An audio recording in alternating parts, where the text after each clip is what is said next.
মমতা বন্দ্যোপাধ্যায় তিনি হিন্দুদের তোষণ করেন না, বরং মুসলিম তোষণ করেন। আর পুলিশকে থ্রেট করে লাভ নেই, ওরা সরকারি চাকরি করে। মুখ্যমন্ত্রী বার্তা দিয়ে দিলেন যে তিনি উদ্বাস্তু বিরোধী। আবার মমতা বনাম শুভেন্দু।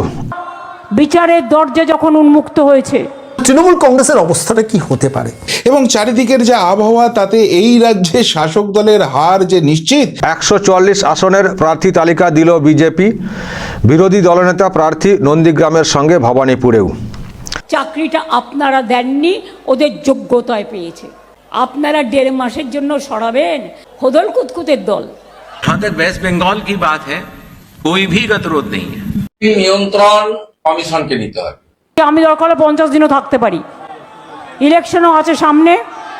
তাহলে আমরা কি ধর্নাটা আজকের মতো টেম্পোরারি উইথড্র করতে পারি? শুনতে পেলেন তো? 5 দিন ধরে ধর্ণা মঞ্চ করার পর যখন রিপোর্ট এলো মুখ্যমন্ত্রীর কাছে যে দিদি ধর্ণা সুপার ফ্লপ। তিনি ভারতীয় সভ্যতা, সংস্কৃতি, পরম্পরা, আমাদের সামাজিক বহুত্ববাদের বিরোধী। প্রধানমন্ত্রীকে তিনি নিশানা করে বলছেন, যদিও আমরা মনে করি না মুখ্যমন্ত্রীর আজকের দিনে প্রত্যেকটি বক্তব্যের প্রতিক্রিয়া দেওয়ার কোনো প্রয়োজন আছে, কারণ মুখ্যমন্ত্রীকে পশ্চিমবঙ্গের মানুষ 15 বছর ধরে গ্রহণ করেছেন, পরীক্ষা করেছেন, এখন প্রত্যাখ্যান করছেন। সেটা আর নতুন করে বলার অপেক্ষা রাখে না। তাই এই পরাজয়কে যদি কোনো রকমে আটকানো যায়, সেই জন্য গাল ভরা কিছু প্রতিশ্রুতি গতকাল নিয়ে এসছেন দিদিমণির বাহিনী, যার সার্বিকভাবে নাম দেওয়া হয়েছে ইস্তেহার, দিদির 10 প্রতিজ্ঞা। তো সেই 10 প্রতিজ্ঞা শুনবো কি? দিদির পাশে বসা ভাইপোর মুখটি দেখি আমি হাসবো না কাঁদবো সেটাই খুঁজে পাচ্ছিলাম না। তার মানে এবার দুটি কেন্দ্রে লড়বেন শুভেন্দু অধিকারী, একটি হচ্ছে নন্দীগ্রাম আর একটি হচ্ছে কলকাতার ভবানীপুর। কেন? কারণ হচ্ছে একটাই, মমতা ব্যানার্জি এবার আর নন্দীগ্রামে লড়তে যাবেন না, উনি হয়তো ভবানীপুরে প্রার্থী হবেন। তো সেই জন্যে বিজেপি গতকাল একটু টেস্ট পেয়েছে তৃণমূল কংগ্রেস, কিন্তু আমি বলছি সেটা হওয়া কাঙ্ক্ষিত নয়। আবার বলছি গণতন্ত্রের পক্ষে সেটা হওয়া কাঙ্ক্ষিত নয়, কিন্তু তৃণমূল কংগ্রেসের যারা বাড়াবাড়ি করছেন তারা কিন্তু প্রস্তুত থাকবেন, এই সিচুয়েশন আসতে পারে পশ্চিমবঙ্গের মাটিতে। যে ঘটনা গতকাল আমরা দেখলাম শশীবাজার বাড়ির সামনে যে ঘটনা ঘটলো, আবারও বলছি সবচেয়ে বড় ভুলটা মনে হয় মমতা বন্দ্যোপাধ্যায় আগেই করে ফেলেছেন, সুপ্রিম কোর্টে গিয়ে এই এসআইআর এর বিপক্ষে। তার ফলে কি হয়েছে আপনারা দেখেছেন, এই মুহূর্তে 60 লক্ষ ভোটারের নথি চেক করছে বিচার বিভাগীয় অফিসাররা, বিচারকরা, বিচারপতিরা, রেজিস্ট্রার জেনারেল। ভোটে তোষণে রাজনীতি মমতার। রেড রোডে অনধিকার প্রবেশ করেছেন মমতা বন্দ্যোপাধ্যায়। মমতা বন্দ্যোপাধ্যায়কে নিশানা করলেন বিরোধী দলনেতা শুভেন্দু অধিকারী। ঈদের মঞ্চ থেকেও ভোট অঙ্কি রাজনীতি ছকছেন মমতা বন্দ্যোপাধ্যায়। তিনি তো হিন্দু হারা নির্ধারিত হয়, কিন্তু ভোটের পার্সেন্টেজ যদি দেখেন যে বেশিরভাগ পশ্চিমবঙ্গের মানুষ তৃণমূল বিরোধী ভোট দিয়েছে, তাই বাঙালির ঠেকা আপনি নেবেন না। আপনি আপনার দলের ঠেকা নিন, ওটা প্রোপ্রাইটারশিপ, ওটা তো কোনো রাজনৈতিক দল নয়। আগে থেকেই এই সিদ্ধান্ত জানিয়ে রাখলো যে মমতা ব্যানার্জি আপনি যেখানেই প্রার্থী হবেন সেখানেই আমাদের শুভেন্দু অধিকারী থাকছেন। এখন যেহেতু ভবানীপুরে মমতা ব্যানার্জির নামটা রয়েছে যে উনি ওখানেই এবার প্রার্থী হবেন, নন্দীগ্রামে আর যাবেন না, তো সেই জন্য নন্দীগ্রামের পাশাপাশি ভবানীপুর এই দুটো আসনই উল্লেখ করা হয়। মার্কেটে কোনো ইম্প্যাক্ট ফেলছে না, সেই কারণে দিদি ভাবলেন যে ধর্ণা মঞ্চে বসে থেকে টাইম পাস করে তো লাভ নেই, নেক্সট টপিকের দিকে আমাদেরকে ফোকাস করতে হবে। এবং তড়িঘড়ি ধর্ণা মঞ্চ তুলে ফেললেন মমতা ব্যানার্জি। প্রত্যেককে জিজ্ঞেস করলেন যে তোমরা তাহলে বলছো আমি টেম্পোরারি ধর্ণা তুলতে পারি, না হলে আমি তো 50 দিন বসতে পারি। আমি বলছি দিদি 50 দিন না, আপনি ইলেকশন অবধি বসেই থাকতে পারতেন, কারণ বাঙালিদের। আপনারা অনেকেই চান না এনাদের মুখটা দেখানো হোক, তাই আমি ভিডিওটা দেখালাম না, কিন্তু যারা ইন্টারেস্টেড একবার ফেসবুকে আছে গিয়ে ভাইপোর মুখখানি দেখে নেবেন। যেন কেঁদে ফেলছেন, কোনো রকমে কান্না আটকে রেখেছেন। কেন, কিসের জন্য এই মুখের অভিব্যক্তি? পরাজয় নিশ্চয়ই, তার পরাজয় একবার হলে তারপর বাকিটা যা বোঝার জনগণ বুঝে নেবে। তাদের লোকেরা 700 বিচার বিভাগীয় অফিসার নথি চেক করছে, এবং তারা শুধু নথি চেকের মধ্যেই আর আবদ্ধ নেই। আজকে যেমন কলকাতা হাইকোর্টের প্রধান বিচারপতি বৈঠক করছেন নিরাপত্তা খতিয়ে দেখতে। মমতা বন্দ্যোপাধ্যায় মনে হয় এবং তৃণমূল কংগ্রেস মনে হয় ওখানে ডুওপলি চলে, বাকিরা সব আমচা চামচা বেলচা।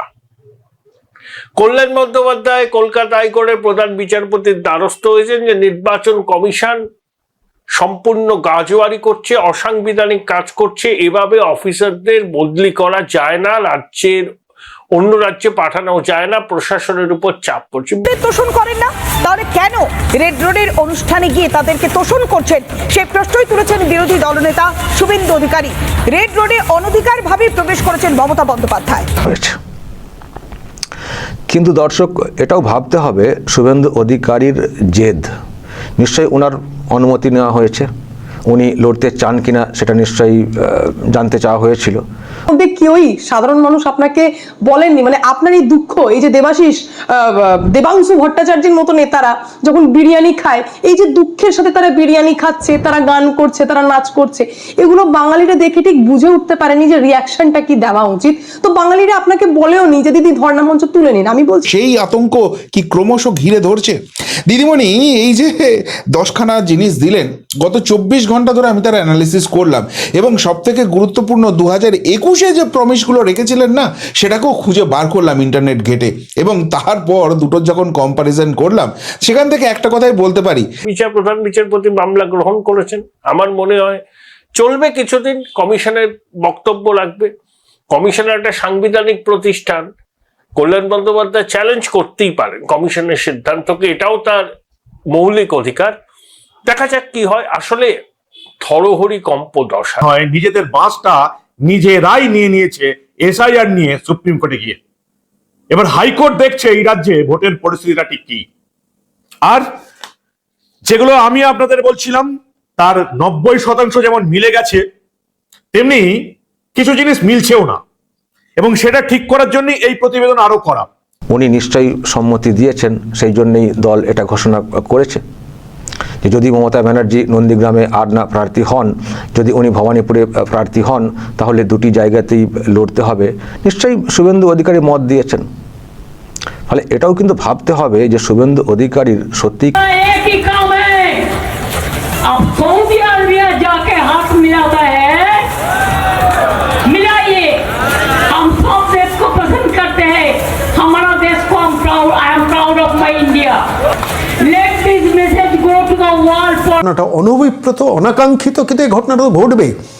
মানুষ হাতে তখন আইন তুলে নেয় যখন শেষ পর্যন্ত মানুষ বোঝে যে পুলিশ এবং প্রশাসন আলটিমেটলি আইনের বিচারটা করবে না। আমি আজকে এই কথাটা বলে শুরু করলাম, কিন্তু আমার মনে হয়েছে প্রথমেই এই প্রতিবেদনের প্রথম পর্বে আপনাদের দেখানো দরকার। গতকাল আপনারা জানেন ডক্টর শশী বাজার বাড়ির সামনে বিবেকানন্দ রোডের মুখে বাড়িতে ব্যাপক ভাঙচুর গতকাল হয়েছে, যে এটা পুরনো মদ নতুন বোতলে আবার পরিবেশন করার চেষ্টা করা হলো। এবং সব থেকে বড় কথা, যেটা এই মুহূর্তে বাংলার সব থেকে বড় ডিমান্ড, কর্মসংস্থান, শিল্প সংস্থান, না তার কোনো রকম কোনো দিশা নেই। শুধুমাত্র ভাতা দিয়ে রাজ্যকে আরো অর্থনৈতিকভাবে পঙ্গু করা, তারই একটা চেষ্টা মাত্র রয়েছে। আরো থাকা উচিত ছিল। যাই হোক, এখন বুঝেছেন, উঠে গেছেন। উঠে যাওয়ার পরও শেষ নয়, ইলেকশন সামনে, সম্ভবত 16 মার্চই কিন্তু ভোট ঘোষণা হতে পারে। এবার ধর্ণা মঞ্চে গান করলে তো চলবে না, টপিক ধরতে হবে। কিন্তু এদিকে রবিবার দিন যখন কমিশনের ফুল বেঞ্চ রাজ্যে আসে, তখন already peace fraternity and friendship.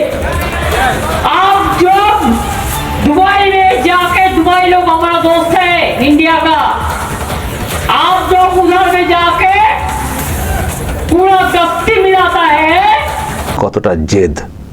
কতটা জেদ দেখুন। উনি মমতা ব্যানার্জিকে হারিয়েছেন, এটা একটা রেকর্ড, যে রেকর্ডটা উনি গর্বের সঙ্গে বলে থাকেন, এবং এটাও দেখবেন বলে থাকেন যে আমি ওনাকে হারিয়েছি, আর উনি যতদিন বেঁচে থাকবেন ওনার কানে কিন্তু এটা বাজবে যে আমি শুভেন্দুর কাছে হেরেছি। কি কি মিলে গেছে সেটা আগে আপনাদের বলি। সেটা হচ্ছে, আমি আপনাদের বলেছিলাম যে সমস্ত পুলিশ অফিসার, প্রশাসনিক কর্তাদের অপসারণ করা হচ্ছে, তাদেরকে এই রাজ্যে রাখলে হবে না, তাদেরকে ভিন রাজ্যে, যে সমস্ত রাজ্যে ভোট চলছে সেখানে পর্যবেক্ষক করে পাঠিয়ে দিতে হবে, যাতে মঙ্গলবার তুলোধনা করা হয়েছে জেলা শাসকদেরকে এবং পুলিশ কর্তাদেরকে, যাদের কমিশন বুঝিয়ে দিয়েছেন যে কেউ যদি অনিয়ম করো তাহলে তোমাদেরকে এমন জায়গায় গিয়ে দাঁড় করাবো সেখান থেকে আর ফিরতে পারবে না। হুমকিটা খুব একটা কম ছিল না, কারণ এসআইআর এর মাধ্যমে নির্বাচন কমিশনের गला मिलाता है तो आपका असर नहीं पड़ते हैं। वो हिंदू और मुसलमान है, और इंडिया आके अब भूल जाता है, आप बोलते हैं इसको नाम कर दो, उसको नाम कर दो, ये सब इन्फिल्ट्रेटर्स है। मैं तो कहेंगे आप सबसे बड़ा इन्फिल्ट्रेटर। তারা সেই রাজ্যে ব্যস্ত থাকেন, এই রাজ্যে থাকলেই তারা মমতা বন্দ্যোপাধ্যায়ের নির্দেশে ভোটটাকে প্রভাবিত করার চেষ্টা করবেন। যেটা গত এক সপ্তাহ 2 সপ্তাহ ধরে আমি বলে এসেছি, ঠিক সেটাই এবার নির্বাচন কমিশন শুরু করেছে। নির্দেশ এসে গেছে, যাদেরকে অপসারণ করা হচ্ছে তাদের কাউকে এই রাজ্যে রাখা হবে না। অ্যাকশন কিন্তু অলরেডি দেখে নিয়েছেন বেশ কিছু জেলা শাসক এবং বিএলও রা অলরেডি অ্যাকশন দেখেছেন। তারপর দাঁড়িয়ে যখন নিজে খোদ জ্ঞানেশ কুমার রেগে গিয়ে বিনীত গোয়েলকে আপনি বসুন বলে অপমান করার পর যখন বলছেন সख्त से सख्त কারবাই হোগি, ফলে উনি হারিয়েছেন, রেকর্ড করে ফেলেছেন, কিন্তু ফের উনি লড়তে যাচ্ছেন। এবং কোথায় লড়তে যাচ্ছেন না, মমতা ব্যানার্জির গড়ে। ফলে ওই লড়াইটা তুলনায় অনেকটাই হয়েছে। এবং সব থেকে বড় কথা এখানে যে জায়গাটা খুব ইম্পর্ট্যান্ট হিসেবে এলো সেটা হচ্ছে যে এখনই পশ্চিমবঙ্গ তো দেনার দায়ে ডুবে গেছে, কিন্তু যে ভাতা প্রকল্প চালু হয়েছে এবং রাজ্যের অর্থনৈতিক বৃদ্ধির যেখানে কোনো দিশা নেই, 2026-এর শেষে গিয়ে পশ্চিমবঙ্গের দেনার পরিমাণ 8,15,000 কোটি টাকায় পৌঁছে যেতে পারে। দিদি বলে তিনি যে চেনা পিচ চেনা মাঠে খেলা হবে করে ফুটবল ছোড়েন, তার দলের সবাই স্লোগান দেন খেলা হবে, এবার খেলার মাঠটাকেই তছনছ করে দিয়েছে নির্বাচন কমিশন। পশ্চিমবঙ্গে কার সরকার আসবে এবার, টিএমসি না বিজেপি? কাকে চায় জনতা, টিএমসি না বিজেপি কে? অবশ্যই আপনার মতামত জানাবেন কমেন্ট বক্সে। আর পশ্চিমবঙ্গে কি শুভেন্দু অধিকারী আর মমতা দিদির মধ্যে ভবানীপুরে হাড্ডাহাড্ডি লড়াই চলতেছে, ভবানীপুরে হাড্ডাহাড্ডি লড়াই। আমাদের দিদি টিএমসি মমতা ব্যানার্জি পশ্চিমবঙ্গের মুখ্যমন্ত্রী আর আমাদের বিরোধী দলনেতা শুভেন্দু অধিকারী, কে জিতবে পশ্চিমবঙ্গে এবার? কার রাজত্ব চলবে পশ্চিমবঙ্গে, টিএমসি না বিজেপি? অবশ্যই কমেন্ট বক্স মে কমেন্ট করবেন আর জানাবেন কার সরকার আপনি চান।